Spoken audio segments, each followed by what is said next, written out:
हरि ओम हरि ओम हरि ओम हरि ओम हरि ओम हरि ओम हरि ओम हरि ओम हरि ओम हरि ओम हरि ओम हरि ओम हरि हरि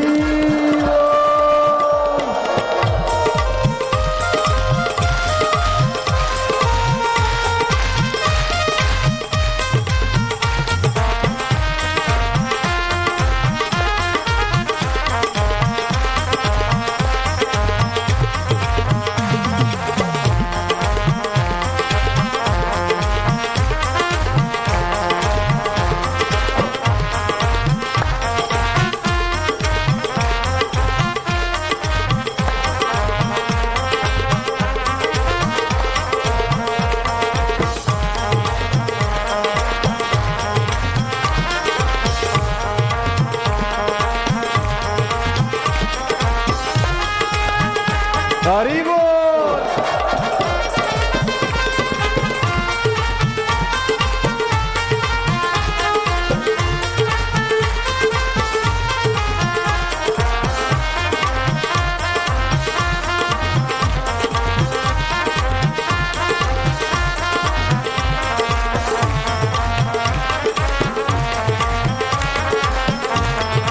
हरि ओम ओम ओम ओम ओम ओम ओम ओम ओम ओम ओम ओम ओम। प्रभु जी ओम ओम, प्यारे जी ओम ओम, मेरे जी ओम ओम ओम ओम ओम ओम ओम ओम। हरि ओम ओम ओम ओम ओम ओम ओम ओम ओम ओम ओम। परमात्मा ने ओम ओम ओम ओम ओम ओम।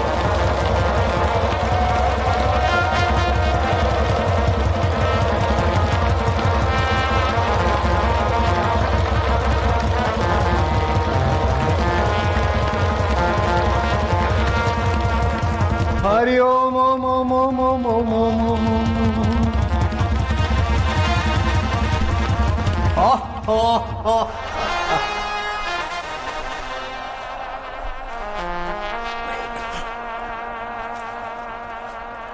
बैठो लाला लालिया।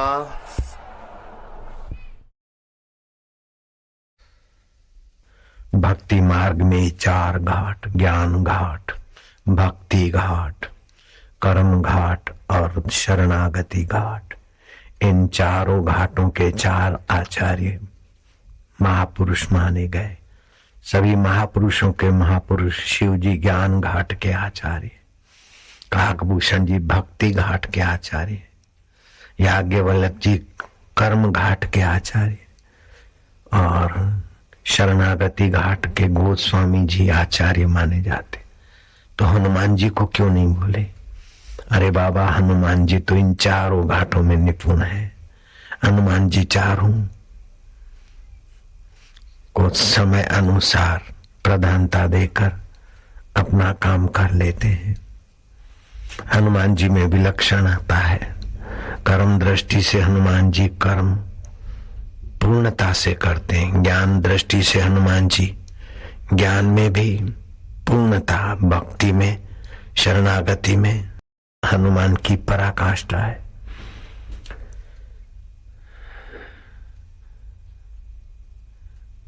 आप ध्यान देना, जो ज्ञान घाट के अति करते हैं, ज्ञान मार्गी हैं, वो बोलते हैं भाई छोड़ो, ये शरीर नश्वर है, अनित्य है। अरे मन, ये 2 दिन का मेला रहेगा, न कायम यह हरदम झमेला रहेगा।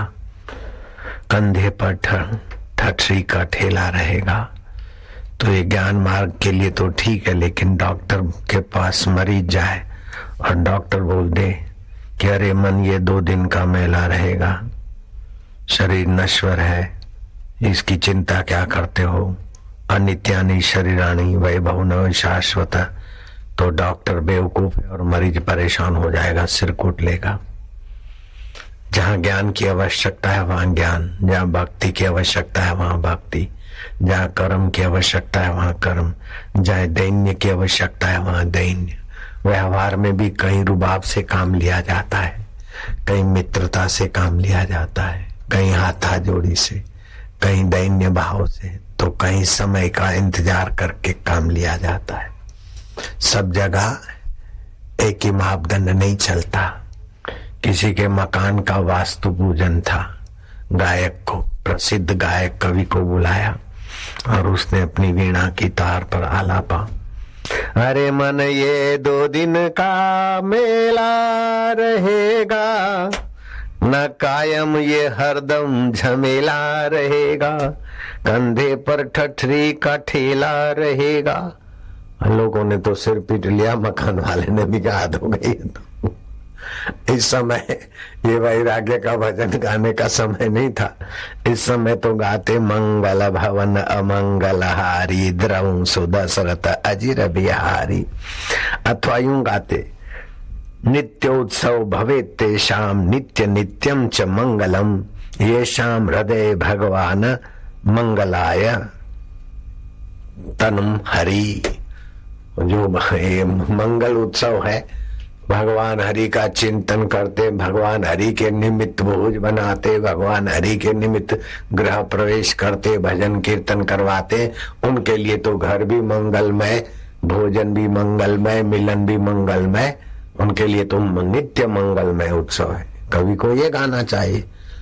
जहाँ वास्तु पूजन हो रहा है वहां गा रहा है, अरे मन ये 2 दिन का मेला न रहेगा, न कायम यह हरदम झमेला रहेगा, कंधे पर ठठरी का ठेला रहेगा। बिंदु कवि की कविता तो प्रसिद्ध है, लेकिन प्रसिद्ध कविता कहाँ गानी चाहिए? हनुमान जी से पूछा अंगद ने कि हनुमान जी, रावण ने भी लंका इतनी नहीं छान मारी होगी जितनी आपने छानी, क्या कारण था? लंका का घर घर गली गली रात्रि को सब छान मारा। हनुमान जी ने बड़ा सुंदर उत्तर दिया कि भाई, वैद्य होता है ना, तो देखता है कि मरीज की कौन सी नाड़ी बंद है, कोई चल तो नहीं रही है, तो इधर की नाड़ी देखेगा, ललाट पे हाथ लगाएगा, उधर देखेगा, वक्षस्थल पर हाथ लगाएगा। ऐसा नहीं कि जल्दी से घोषणा कर दे कि मृतक है। जहां कोई प्राण की संभावना है वहां खोज ले। अगर देखता है कि प्राण की कोई संभावना नहीं है तो फिर घोषित करता है डेड बॉडी, ये मृतक है। ऐसे हमने देखा कि लंका में तो सौंदर्य है, सुविधा भी है, बाग बगीचे भी है, बड़ी अट्टालिका भी है, लेकिन भक्ति रूपी प्राण नहीं दिख रहे। जहां भक्ति रूपी भगवत रस रूपी प्राण नहीं, जीवन वहां निसार है। तो मैंने देखा कि निस्वार है, लेकिन एक जगह स्पंदन देखा, वो भी विषण के यहाँ, और त्रिजटा जहां थी वहां स्पंदन दिखा, तो वहां तो जीवन दिखा। तो जहां जीवन है वहां मैं शमशान यात्रा क्यों करवाऊं, और जहां मृतक है वहां उनको सड़ने क्यों दूं? तो फिर मेरे पूंछ में लगा उन्हीं का घी, उन्हीं का तेल, उन्हीं के कपड़े, और पूंछ बढ़ाते बढ़ाते चारों तरफ वहां घुमाई जहां भक्ति रूपी माता का जीवन नहीं और राम रस नहीं है। और रावण की 1/4 सेना भी जल गई, और बड़े बड़े युद्ध के साधन भी जल गए, और जो युद्ध करने में सक्षम थे वो दहल गए, और जो उनकी संतान, योद्धाओं की संतान होने वाली थी, वो कई राक्षसों के गर्भपात भी करा दिए, अबॉर्शन की जरूरत न पड़े। हनुमान जी बड़े विलक्षण लक्षण से संबंध। तो यहाँ राम जी, हनुमान जी कर्म कौशल्य के धनी है, कर्म घाट से कर्म करते।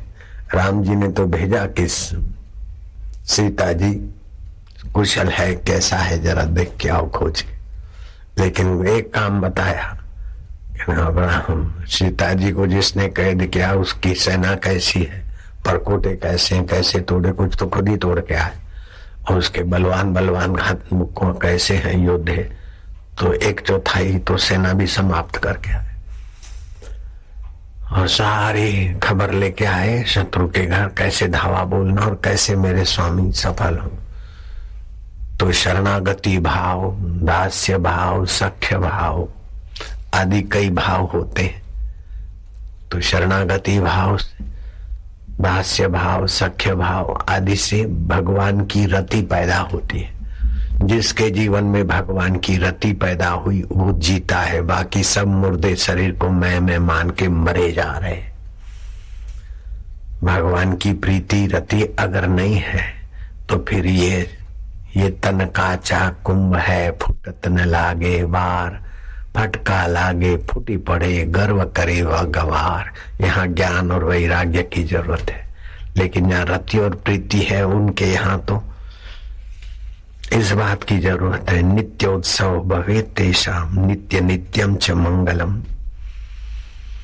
अथवा मंगल भवन अमंगलहारी, इस प्रकार का होना है। जिसके जीवन में भक्ति, तो उनके लिए तो मैं आते ही हा हा हा हा आनंद माधुर्य कर देता हूं।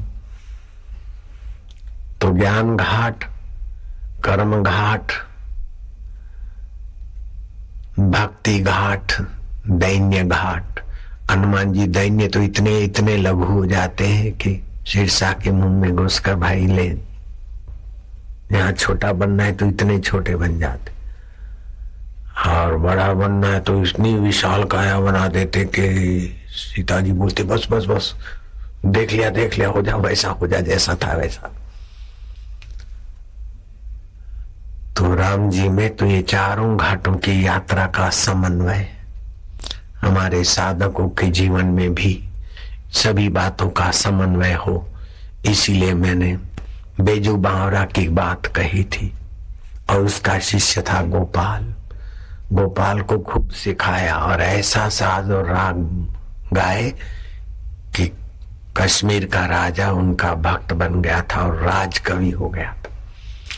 लेकिन भक्ति घाट, कर्म कौशल्य घाट, ज्ञान घाट की यात्रा नहीं की थी, तो अहम घाट बना लिया, 5वां नया। मेरी बराबरी का कोई कवि नहीं है और मेरे से करे प्रतिस्पर्धा, अगर मुझे हरा दे तो मैं सिर खटाऊंगा, ऐसा मैं कड़ा हो गया। अगर मेरे को नहीं हराया तो उसको सिर बलि देना पड़ेगा। कईयों के सिर हर लिए, कई कवियों की पत्नियां और उनके बच्चे अनाथ हो गए। बेजू बावरा को पता चला कि विद्यार्थी लोगों को आह्लादित करने के लिए, आनंदित करने के लिए, भक्ति और भगवान की महत्ता बताने के लिए इस मूर्ख ने अपनी विद्या को अहम पोषने के लिए यश का साधन बना दिया है। न ये भक्ति घाट पर चल रहा है, न कर्म घाट पर, न दैन्य घाट पर, न ज्ञान घाट पर। इसका घाट ही अहम घाट है। ये अहम घाट पर सारी दुनिया भागी जा रही है। वो अहम घाट डुबा डुबा के डुबाता है, सता सता के सताता है, पचा पचा के पचाता है, गिरा गिरा के गिराता है। जैसे धोबी कपड़े को घुमा घुमा के दे, फिर से दे, और कहीं कमी लगी तो दे जरा ब्रश, और कमी लगी तो दे जरा साबुन, और देखता है कि ज्यादा कुछ गड़बड़ तो दे कोई केमिकल, दे घुमा घुमा के। अहम घाट वालों की बहुत बुरी दशा होती। अहम घाट को बंद करो, इन 4 घाटों पर गोता मारो तो मंगल होगा। मंगल भवन अमंगलहारी, भगवान मंगलमय है। श्री कृष्ण ने भी बताया कि तुम्हारे कर्म को जान लो। कर्मणो ह्यापि बोधव्यम, बोधव्यम च विकर्मणः, अकर्मणो बोधव्यम, गहना कर्मणो गति। कर्म तो करो, लेकिन कर्म करने का ज्ञान होना चाहिए। किस समय खाना, किस समय उपवास, किस समय किसके साथ कैसा बोलना और कब चुप होना। मार्च, अप्रैल, मई, जून ये दही खाने की ऋतु नहीं है आयुर्वेदिक के हिसाब से। तो ये ज्ञान घाट है, कर्म में ज्ञान घाट है व्यवहार। तो ज्ञान घाट का भी उपयोग करें। ज्ञान घाट आरोग्यमय ज्ञान घाट है। कर्म को जान लेना चाहिए। आप कर्म ऐसे करो कि आपकी करने की आसक्ति मिटती जाए, लापरवाही न रहे और कर्म का फल नश्वर न हो, कर्म का फल परमात्मा हो। ये कर्म करने का कौशल है। दूसरे तो होते हैं विकर्म, कर्म में तो तुम होशियार होते हो, लेकिन उस कर्मों से अहम पोषते हो, लालच और वासना पोषते हो। वासना की सीमा हो तो ठीक है, लेकिन अहम की सीमा, धन के लोभ की सीमा, धन इकट्ठा करो लेकिन उसकी भी सीमा रखो। थोड़ा यश पालो लेकिन उसकी सीमा रखो। फिर धीरे धीरे सारे कर्मों को अकर्म में ले जाओ। कर्म तो करो लेकिन उसमें फल की इच्छा न रखो, कर्तृत्व भाव न रखो, अहंकार न रखो, आसक्ति न रखो, तो आपका कर्म अकर्म हो जाएगा। अकर्म होते ही आपके हृदय में ऐसी दिव्यता आएगी कि आप न चाहेंगे फिर भी मान आपके पीछे पड़ेगा, न चाहेंगे तब भी संसार आपके पीछे पड़ेगा, आप न चाहेंगे तभी भी यश आपके चहुं ओर होगा। आपको इच्छा नहीं रहेगी। आप कर्म को अकर्म बना दीजिए। अगर धन का अहंकार है तो बड़े धनियों को सोचो, चतुराई का अहंकार है तो और चतुर मर गए, उनका ख्याल रखो। सौंदर्य का अहंकार है तो और किसी सुंदरों को देखो, कई चट हो गए। मत कर रे गर्व गुमान, गुलाबी रंग उड़ी जावेगो, फीको पड़ी जावेगो, माटी में मली जावेगो। काई रे लायो भाया, काई लई जावेगो, धन जोबन थारा, जोर जवानी अठे मिली जावेगो, वीरा पाछो नहीं आवेगो। धन जोबन का करे गुमान, सो मूर्ख मंद अज्ञान। गुमान करना है तो मैं प्रभु का हूँ, प्रभु मेरे है।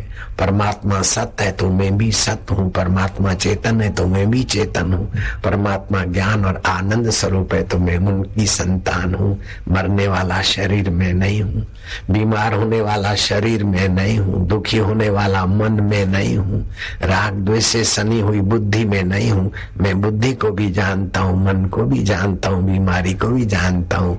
मैं ज्ञान स्वरूप मेरे प्रभु का हूँ। प्रभु जी, प्यारे जी, आनंद देवा, ऐसा अहंकार कर। ये ज्ञान संयुक्त इन चार घाटों में से किसी घाट पे भी तू ना, किसी घाट के भी तू मंजन कर ले।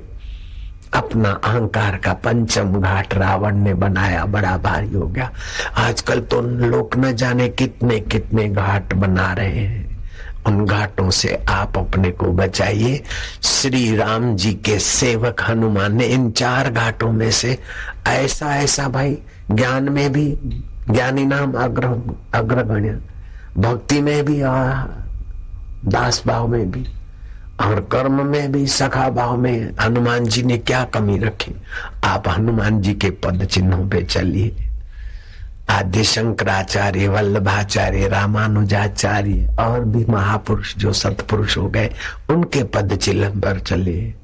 अपना खूब शो किया, एलोजन लगाया, बड़ा पंडाल किया, बड़ा ये किया और बड़े भाषण किए, मेरा प्रभाव पड़े, मेरा प्रभाव पड़े। अरे भाई, इस मरने वाले शरीर का प्रभाव कब तक रखोगे भैया? इसके प्रभाव को छोड़ो, उस परमात्मा के प्रभाव में खुद डूब जाओ। दुनिया तुम्हारे पीछे पीछे चलेगी, लेकिन दुनिया पीछे चले, इस वासना के घाट को बनाना नहीं। कबीरा मन निर्मल भयो, जैसे गंगा नीर, पीछे पीछे हरि फिरे।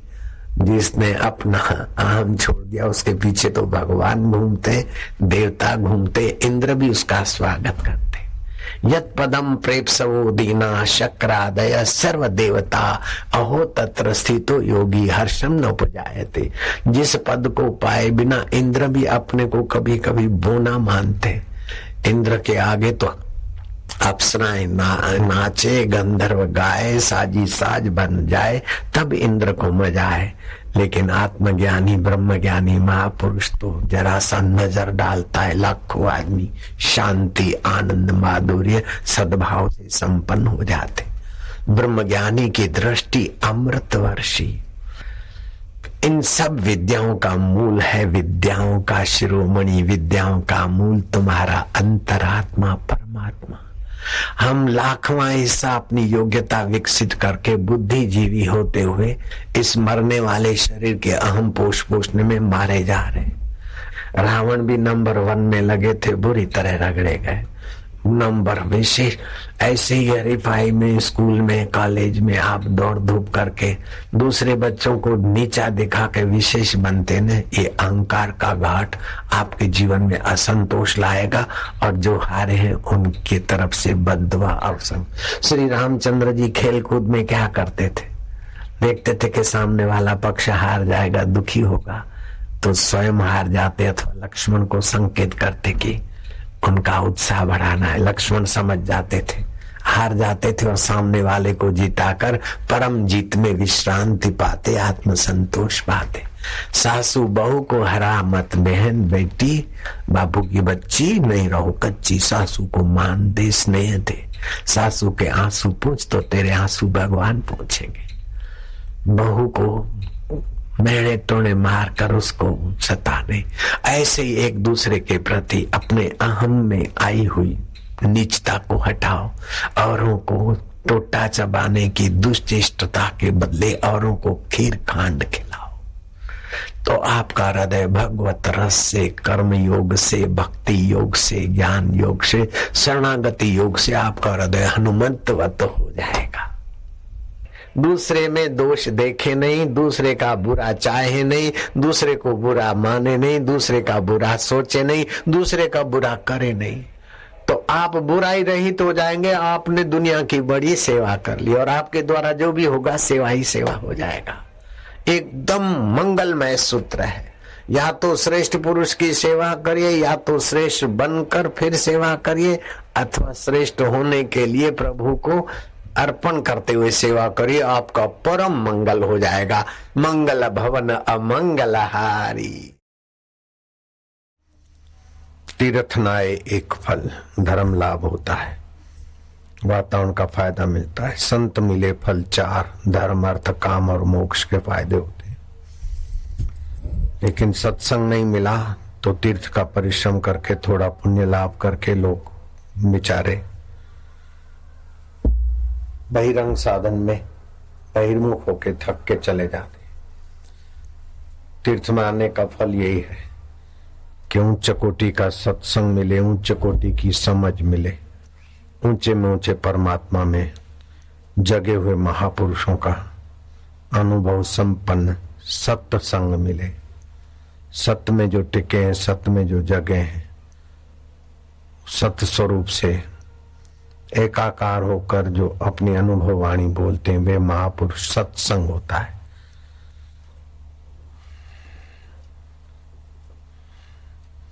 आरती करूं कुंज बिहारी की, ये सब ठीक है। भय प्रगट गोपाला, ये सब अपनी अपनी जगह पर, जय शिव ओमकारा, ये सब ठीक है। स्तोत्र पाठ से महत्व का पता चलता है साकार भगवान का। जप ध्यान से एकाग्रता आती है, लेकिन फिर भी जीव के सब दुख नहीं मिट सकते। जिनकी आरती करते वो स्वयं भी प्रकट हो जाए तभी भी कुछ बाकी रह जाता है। प्रचेताओं ने तप किया, भगवान शिव प्रकट हुए।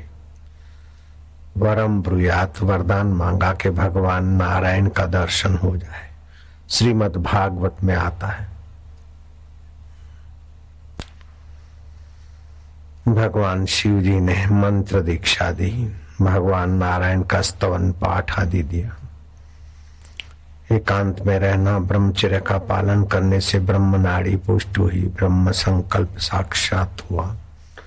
भगवान ब्रह्म स्वरूप नारायण प्रकट हुए। नारायण की स्तुति की प्रचेताओं ने।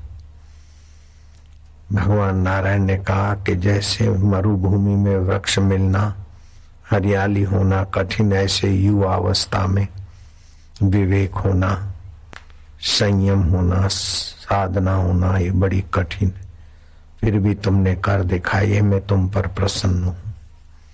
3 चीजें महा अनर्थकारी है, यौवन, आरोग्य और संपदा। यौवन में भोग भोगेगा, आरोग्य होगा, विकारी जीवन होगा, संपदा होगी तो बस। और अविवेक, ये 4 चीजें इकट्ठी हुई तो व्यक्ति कितना भी धन संपत्ति यौवन आरोग्य का धनी हो, सत्यानाश कर देगा अपना। अगर सत्संग है, विवेक है, तो इन तीनों चीजों का सदुपयोग होगा। यौवन का सदुपयोग, सत्य के लिए संयमी जीवन, आरोग्य का सदुपयोग, ध्यान, धारणा, सत्संग आदि। धन का सदुपयोग, शास्त्र पढ़ना, दूसरों तक शास्त्र पहुंचाना, संस्कृति की सेवा, माता पिता की सेवा, सत्पुरुषों की सेवा, अपने आप की सेवा, समाज की सेवा।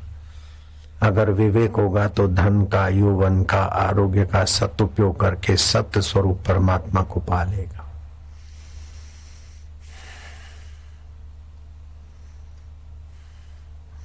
प्रचेताओं, तुमने सत्य का मार्ग स्वीकार किया है। मेरे पास ऐसा कोई चीज नहीं कि तुम्हारे लिए अदेय हो, जो तुम मांगो मैं तुमको दूंगा। तब प्रचेताओं ने कहा, प्रभु आप प्रसन्न हैं, आपके भंडार में सब कुछ है, लेकिन हम क्या मांगे? हम मांगेंगे, जो मांगेंगे वो मिली हुई चीज तो अभी नहीं है, मिलकर फिर भी छूट जाएगी।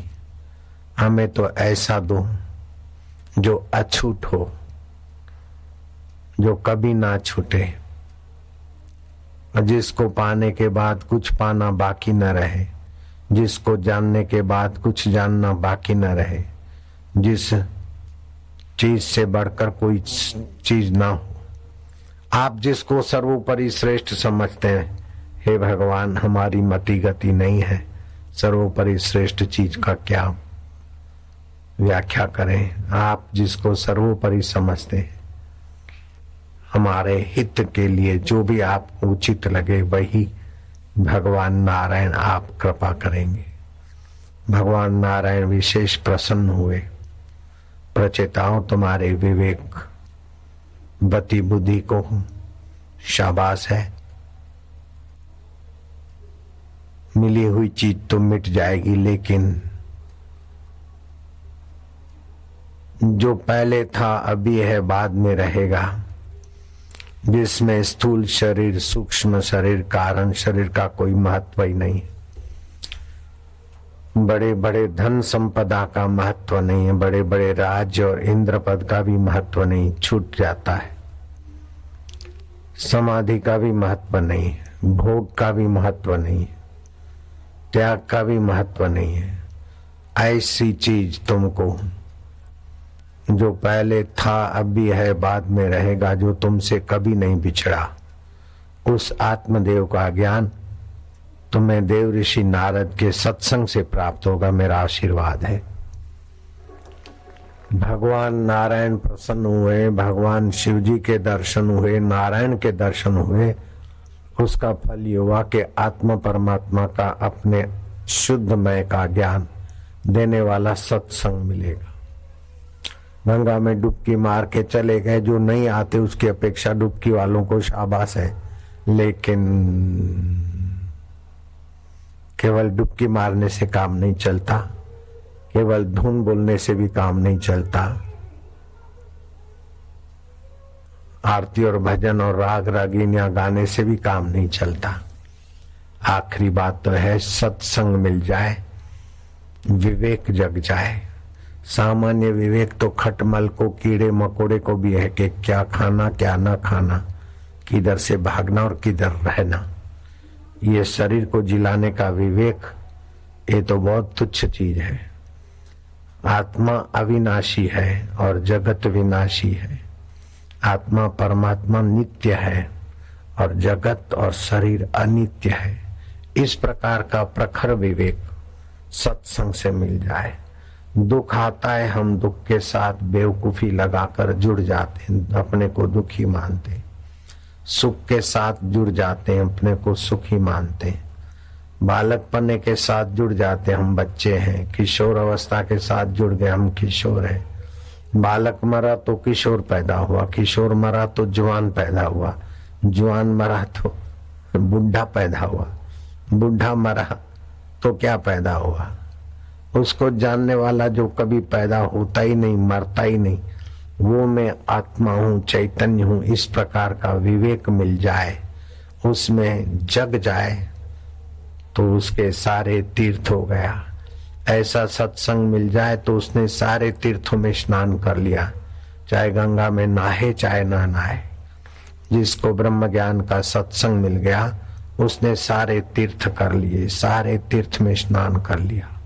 स्नातम तेन सर्व तीर्थम दातम तेन सर्व दानम, उसने सब कुछ दान दे डाला। कृतम तेन सर्व यज्ञम, उसके द्वारा सारे यज्ञ हो गए।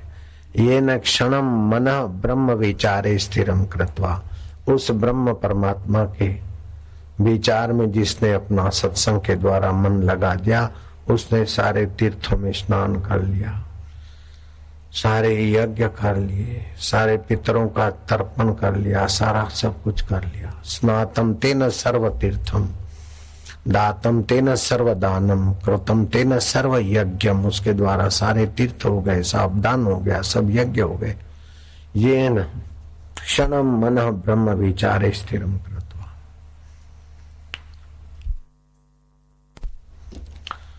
सर्वम अधितम तेन, उसने सब अध्ययन कर लिया। तेन सर्वम अनुष्ठितम, उसके द्वारा सारे अनुष्ठान हो गए। ये न आशा पृथक कृत्वा, जिसने इच्छा वासना बाहर से सुख लेने की वासना पृथक कर दी अपने से। नैराशावलंबितम, सुख बाहर से अंदर भरने की इच्छा छोड़ दी, अंतरात्मा का सुख जगमगाने लगेगा। हे नाक तू परफ्यूम से सुख दे, हे जीभ तू चटोरे पने से सुख दे, हे कान तू वाहवाई से सुख दे, हे मूत्रेंद्री तू काला मुंह करने से काम विकार करके पति पत्नी का शरीर का कमर तोड़ कार्यक्रम करके तू सुख दे। ये नीच सुख से हम नीचे हो जाते हैं, इस नीच सुख से उपराम हो गए। उसने सब कुछ कर लिया, उसके सारे अनुष्ठान हो गए, सारे तप हो गए, सारी साधना हो गई। प्रचेताओं को भगवान नारायण ने वरदान दिया कि तुमको देव ऋषि नारद जी का सत्संग मिलेगा। जो सत्य पहले था अभी है बाद में रहेगा। जागृत अवस्था आई चली गई लेकिन सत्य नहीं गया, उसको जानने वाला सत्य ज्यों का त्यों रहा। आज सुबह से अभी तक कितना कुछ आया गया, खाया पिया लिया दिया, सब बदल गया लेकिन उसको जानने वाला नहीं बदला। स्वप्नावस्था आई, बहुत कुछ बना और बिगड़ा लेकिन उसको जानने वाला बना बिगड़ा नहीं। गहरी नींद आई, विश्राम मिला, सब कुछ भूल गए। सब कुछ त्याग कर बढ़िया से बढ़िया वस्तु, बढ़िया से बढ़िया मकान दुकान, ये वो सब बढ़िया से बढ़िया प्रेमिका सब को छोड़कर विश्राम में चले जाते, सुख शांति मिलती। तो जहां से शांति मिलती हो कौन सी चीज की अपेक्षा रखती? कुछ नहीं, कुछ नहीं करते, नींद में आराम मिलता है। नींद में अज्ञान कारण शरीर होता है, तभी भी आराम मिलता है। लेकिन सत्संग और भगवान के नाम का उच्चारण करके कुछ न करने की अवस्था में जाए तो राम मिल जाए। वहां आराम मिलता है, यहाँ राम मिलता है। जो रोम रोम में बस रहा है, प्राणी मात्र का परम हितैषी है, वो राम दूर नहीं, दुर्लभ नहीं, परे नहीं, पराया नहीं। तो तीर्थों में जाने की तीन बातें होती। एक तो तीर्थ की भूमि का, ग्रह नक्षत्र त्योहार तिथि का जल में प्रभाव पड़ता है, तो नहाने वाले को जरा सात्विकता प्रसन्नता मिलती है। दूसरा,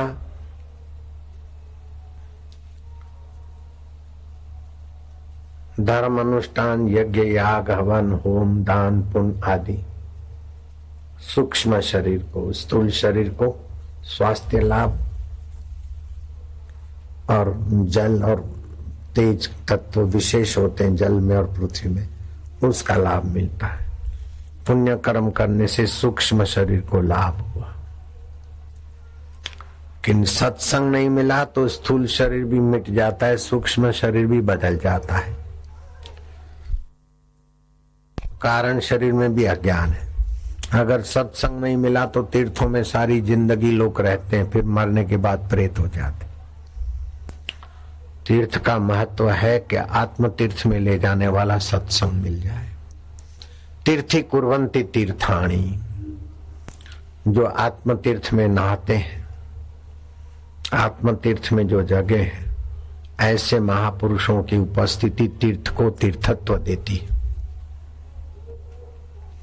तीर्थ 3 प्रकार के होते हैं। स्थावर तीर्थ जैसे हरिद्वार है, सेतुबंध रामेश्वर है, पुष्कर है, गया जी है, अयोध्या है, मथुरा है, काशी है, सेतुबंध रामेश्वर आदि। इसको स्थावर तीर्थ बोलते हैं। जहाँ आत्मा परमात्मा को पाए हुए महापुरुष रहते हैं अथवा मिलते हैं, चलते फिरते कहीं सत्संग करते हैं, आज इधर 2 दिन के बाद उधर, 5 दिन के बाद उधर, उनको जंगम तीर्थ बोला जाता है। ऐसे महापुरुष जहाँ होते हैं वो माहौल तीर्थमय हो जाता है। तीसरा होता है सात्विक तीर्थ, स्थावर तीर्थ, जंगम तीर्थ, महापुरुष जहाँ होते। तीसरा होता है सत्व प्रधान तीर्थ, दया तीर्थ, क्षमा तीर्थ, सत्य तीर्थ, ब्रह्मचर्य तीर्थ, पवित्रता तीर्थ। तो अब हम आत्म तीर्थ की यात्रा करेंगे। आत्मलाभान परम लाभम न विद्यते, आत्म सुखात परम सुखम न विद्यते, आत्मज्ञानात परम ज्ञानम न विद्यते।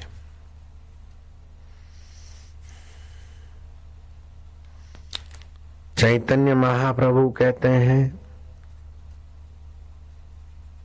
कि गीता की व्याख्या करने की क्या आवश्यकता है, क्योंकि गीता की व्याख्या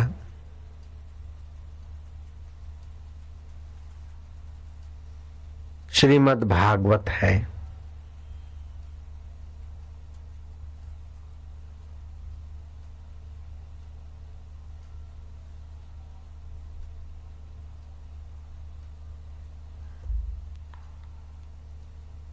उपनिषदों की व्याख्या श्रीमद् भागवत है।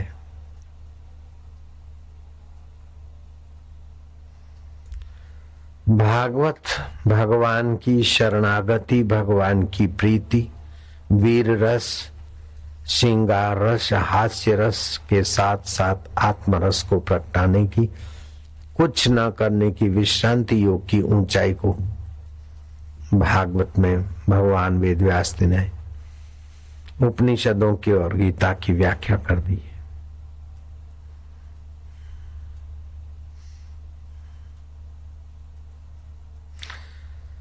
वल्लभाचार्य कहते हैं जो वेद में, उपनिषद में और ब्रह्म सूत्र में स्पष्ट नहीं हो पाया वो भगवान वेदव्यास ने भागवत में स्पष्ट कर दिया है।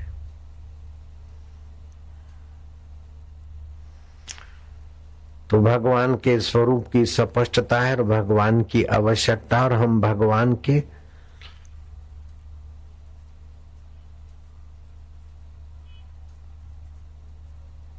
अमृतमय पुत्र हैं। पुत्र चाहे बच्चा कैसा भी हो, माँ बाप उनके प्रति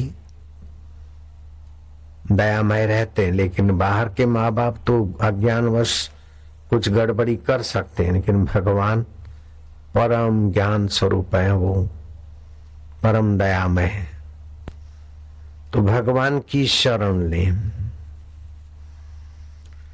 चोरी, डकैती, जुआरी, बेईमानी, शराब, कबाब आदि की नीच वस्तुओं की शरण लेने से आदमी नीच मति को, नीच गति को, नीच कर्म को प्राप्त होता है। पुलिस या रिश्वतखोरों की शरण लेने से भी आदमी नारकीय गति में जाता है। भगवान की शरण लेने से, ऊंच शरण लेने से धीरे धीरे कभी भी मूर्ख की, असमर्थ की, क्रूर की, कुटिल की शरण नहीं ली जाती। शरण ली जाती है सर्वसमर्थ की, सर्वज्ञ, सर्वसमर्थ और परम दयालु। वो परम दयालु तो परमात्मा है, सर्वज्ञ परमात्मा है, सर्वसमर्थ परमात्मा है।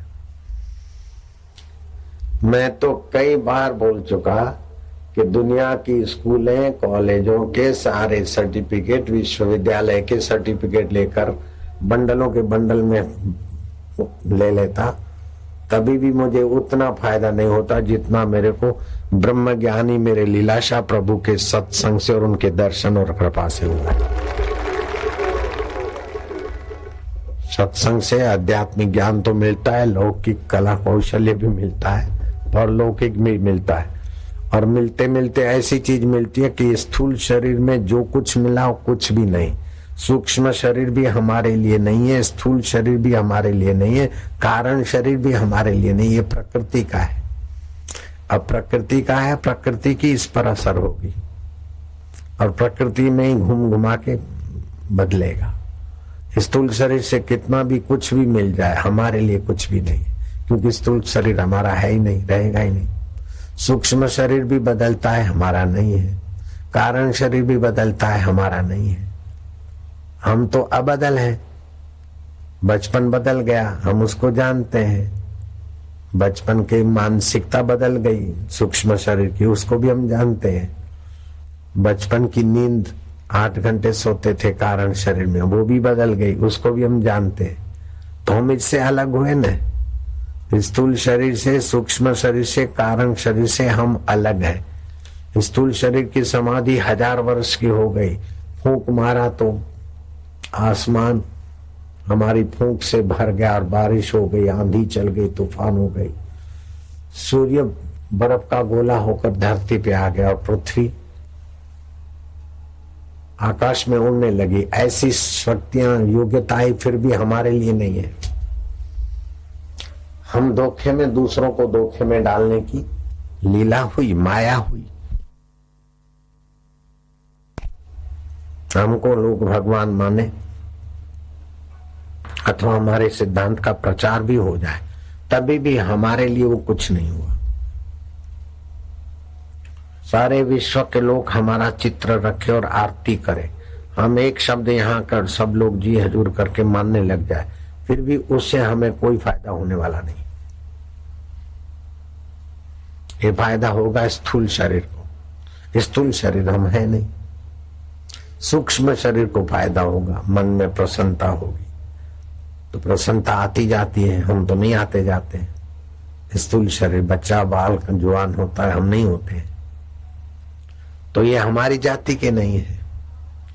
जो हमारे काम में नहीं आएंगे उसी में हम मारे जा रहे हैं। मकान हमारे काम में नहीं आएगा देर सवेर, अभी शरीर के काम आता है, हमारे काम में नहीं आएगा मकान। ऐसे शरीर भी हमारे काम में नहीं आएगा।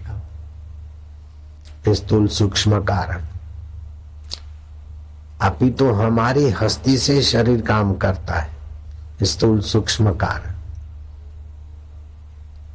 हमारी मौजूदगी के बिना इनकी मौजूदगी टिक नहीं सकती, और इनकी अमौजूदगी में भी हम मिट नहीं सकते। हमारा ऐसा असली स्वरूप है। इसका ज्ञान जब गुरु कृपा से होता है तब पता चलता है कि वाहियात मेहनत कर रहे हैं।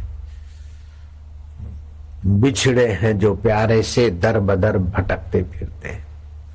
इदम तीर्थम, ये बड़ा तीर्थ है, ये बड़ा भगवान है, ये बड़ा महात्मा है, ये बड़ा देवता है।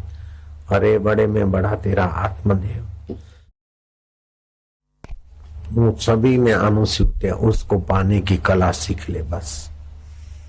नहीं तो बड़े में बड़े शिव जी आए तभी भी प्रचेताओं को तो भगवान नारायण के दर्शन की इच्छा हुई, और नारायण मिले तो नारायण ने कहा तुम्हारा परम कल्याण होगा। नारद जी का सत्संग सुनो। नारद जी ने आत्मज्ञान दिया जो मैं तुमको देना चाहता हूं। आप कितने भाग्यशाली हैं और आपको सत्संग में या तीर्थ में आने का कितना भारी फल हो रहा है, ये किसी तराजू में आप तोल नहीं सकते। ब्रह्मा जी की तराजू बनी नहीं, और बने तो टूट जाएगी। ब्रह्म ज्ञान का फल सुनने का कितना होता है, इसका पुण्य कोई तोल नहीं सकता। ब्रह्मा जी की तगड़ी टूट जाएगी। स्नातम तेन सर्व तीर्थम, उसने सारे तीर्थों में नहा लिया। दातम तेन सर्व दानम, उसने सब कुछ दान कर दिया।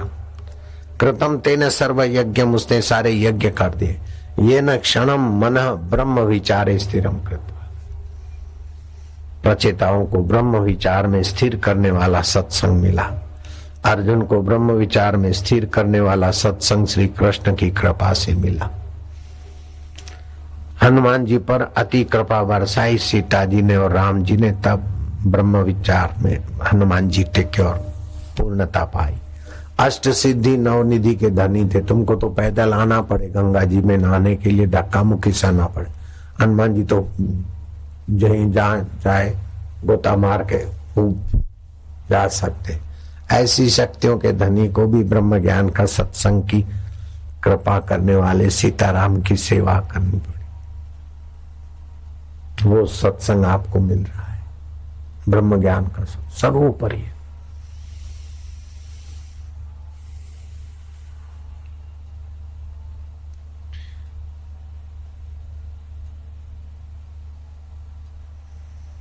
दो महात्मा थे, चार धाम की यात्रा करते करते उज्जैन पहुंचे। उज्जैन में सिंहस्थ होता है, कुंभ मेला जैसे हरिद्वार में होता है ना, हर 3 साल में, कभी इलाहाबाद, कभी हरिद्वार,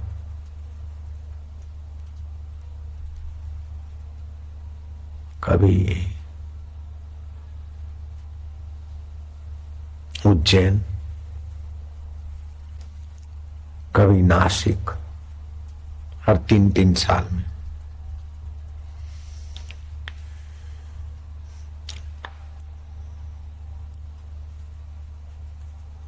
पैदल का जमाना था। वो महात्मा 2 युवक छोरे थे, 2-5 साल से सन्यासी बने थे। यात्रा करते करते कुंभ मेले की सिंहस्थ की भीड़ भाड़ थी तो कहीं खेत खलियों के तरफ निकल गए। एक बूढ़े के द्वार पर कहा कि कैसे कुंभ मेले में भीड़ है तो हमको अपना मेहमान मान के। हाँ बोले बाबा कोई बात नहीं, रहो, रहिए। बूढ़े ने 2 खाटें बिछा दी प्रांगण में। अपना जलपान भोजन हुआ।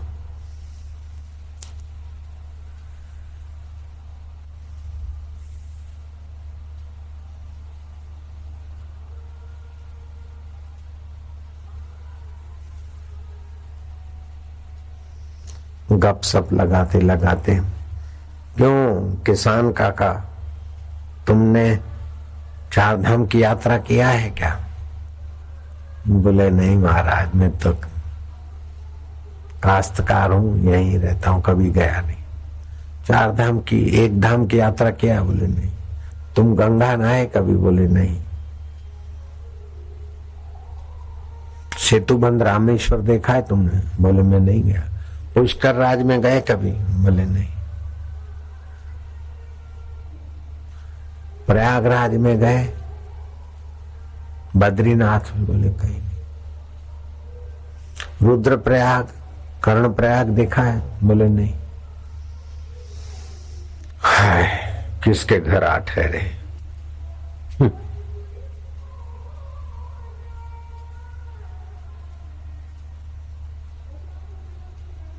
वो बूढ़ा अपना जो कुछ सेवा मेवा करनी थी, बूढ़ा तो चला गया, अपना जगह पे सोया। इनको नींद ना आवे कि कैसे मूर्ख किसान के यहाँ ठहर गए। अब रात हो गई है, 11-12 बज गए, कहाँ जाएंगे। निर्दोष व्यक्ति पर दोष आरोपण करने से मन विक्षिप्त होता है, पुण्य नाश होता है, स्वास्थ्य खराब होता है। रात्रि, मध्य रात्रि हुई, करवटें ली, देखा तो कोई काली काली काली काली गाय के रूप में आ रही है और उस बूढ़े के जो लिपा हुआ प्रांगण है उधर लोथपोथ हो रही। और वो काली काली कोई आकृति देखते देखते स्वच्छ हो जाती है, धन्यवाद से भर जाती है और अदृश्य हो जाती है। 1, 2, 3 ऐसे कई देखे। एक सन्यासी ने दूसरे को कहा कि तुम देख रहे हो? बोले हाँ, मेरे को नींद नहीं आती, लेकिन कुछ हो रहा है। कुछ काली काली काली काली ऐसी गाय जैसी आकृति आती है, इस भूमि में लोथपोथ होती है और श्वेत हो जाती है और अदृश्य हो जाती है। बोले अभी चुप के रहें, देखिए क्या होता है। जो बुराई करते हैं वो इतने बुरे नहीं होते हैं। कोई भी आदमी में पूर्ण बुराई नहीं होती, कुछ न कुछ अच्छाई भी होती है। आप जो काले काली आत्माएं आते हो और इधर लोथपोथ होते हो, स्वच्छ हो जाते हो, आप कौन हो? यक्ष हो, गंधर्व हो, किन्नर हो, देवी हो, देवता हो, पिशाच हो, डाकिन हो, साकिन हो कि कोई तीर्थराज हो, कौन हो? बोले मैं प्रयागराज हूं। किसी ने कहा हम रुद्र प्रयाग हैं, किसी ने कहा हम कर्ण प्रयाग हैं। लोग यात्रा करते और हम में नहा के चले जाते हैं और दोष छोड़ के जाते हैं। जिसको तुम बूढ़ा बोलते हो और बेवकूफ बोलते हो, ये आत्म तीर्थ में स्नान करता है। गुरु की दीक्षा लेकर आत्मा परमात्मा से विश्रांति योग किया है, इसके चरण रज जहां पड़ते हैं वहां हम पावन होने को आते हैं। तीर्थी कुर्वन्ति तीर्थानि। तो एक स्थावर तीर्थ होते हैं, दूसरे चलते फिरते संत जंगम तीर्थ होते हैं, तीसरा सत्य तीर्थ, क्षमा तीर्थ, ब्रह्मचर्य तीर्थ, शुद्धि तीर्थ, और उन सब का फल परम शुद्धि, विश्रांति योग, आत्मा में टिका हुआ पुरुष जहां रहता है वो उसकी चरण रज जहां पड़ती वो महातीर्थ में ये तीर्थ पवित्र होने को आते। मैंने सुनी वो कथा कि गंगा जी ब्रह्मा जी के पास गई कि मेरे इतने लोग नहाते और पाप नाश करके जाते, मुझ में पाप छोड़ के जाते तो कितने पाप बढ़ते बढ़ते आखिर मेरी कैसी दुर्गति हो गई। ब्रह्मा जी ने गंभीर होकर उसका उत्तर खोजने के लिए करमंडलू से 3 आचमन जल लिया, पद्मासन बांधकर ध्यानस्थ हुए आत्म तीर्थ में। कुछ समय के बाद ब्रह्मा जी प्रसन्न वदन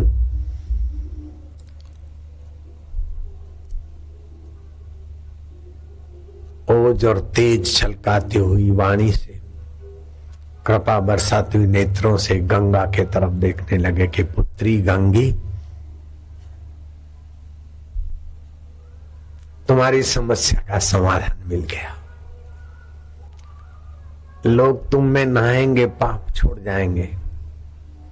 तुम पाप से बोझिली बनो, उसके पहले कोई न कोई आत्म तीर्थ में विश्रांति, अपने स्थूल शरीर, सूक्ष्म शरीर, कारण शरीर से पर अपने स्वभाव में कुछ न करने की समाहित स्थिति में हो। ऐसे पुरुष जब तुझ में गोता मारेंगे तो तू निष्पाप हो जाएगी। जैसे पानी और चीजों को पवित्र करता है, लेकिन फटकड़ी पानी को शुद्ध कर देती, फिल्टर प्लांट पानी को शुद्ध कर देता है। ऐसे आत्म तीर्थ में जगे हुए महापुरुष फिल्टर प्लांट है।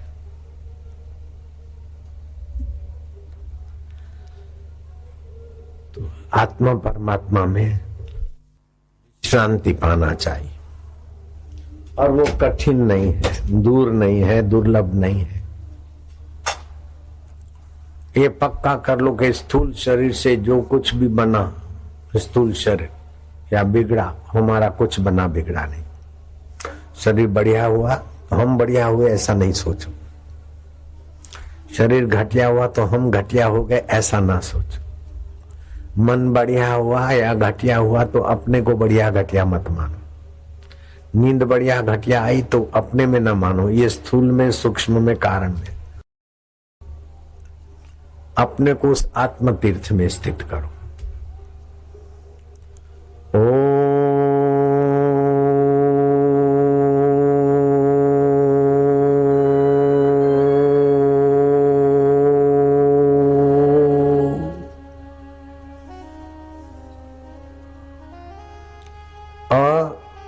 और आखिरी में मां के बीच संकल्प, विकल्प, कर्तृत्व, भोक्तृत्व कुछ नहीं रहेगा।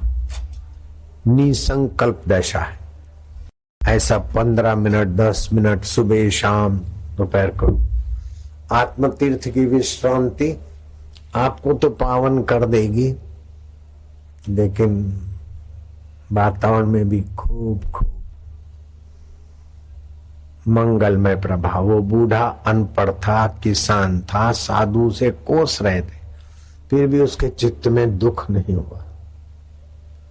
साधु सराहना करो चाहे निंदा करो, क्या फर्क पड़ता है, इस मरने वाले शरीर को बोलते। ठीक है बाबा जी, मैं तो ऐसे ही हूं, आपने दर्शन दे दिया, कृपा कर दी, विराज। आश्चर्य त्रिभुवन जय, ऐसे महापुरुष ने तो त्रिभुवन पर विजय पा ली। रागियों में रागी दिखे, त्यागियों में त्यागी दिखे, भोगियों में भोगी दिखे, ग्रस्तों में ग्रस्त दिखे, साधु में साधु दिखे, फिर भी उठत बैठत वही उठाने का, तो कबीर हम उसी ठिकाने, कबीर जी उसी तीर्थ में थे। पत्थर पूजे हरि मिले तो मैं पूजूं पहाड़, कबीर जी ने बोल दिया। काशी पुजारियों का घर, क्रांति कर दी।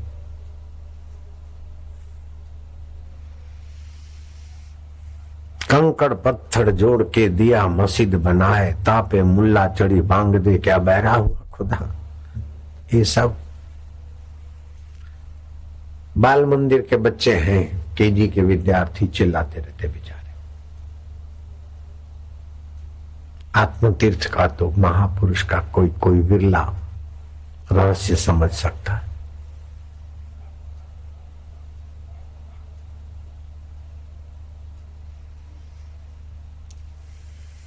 ब्रह्म भूत प्रसन्न आत्मा, उस आत्म तीर्थ में पहुंचा हुआ पुरुष ब्रह्म भूत हो जाता है। ब्रह्म भूत प्रसन्न आत्मा न शोचती न कांक्षती, समा सर्वेषु भूतेषु मद भक्ति लभते पराम। वह ब्रह्मभूत अर्थात अपने ब्रह्म स्वभाव को जानकर, ब्रह्मावस्था को प्राप्त करके प्रसन्न मन वाला वह साधक न किसी के लिए शोक करता है, न किसी की इच्छा करता है। ऐसा संपूर्ण प्राणियों में समभाव वाला साधक मेरी पराभक्ति को प्राप्त हो जाता है।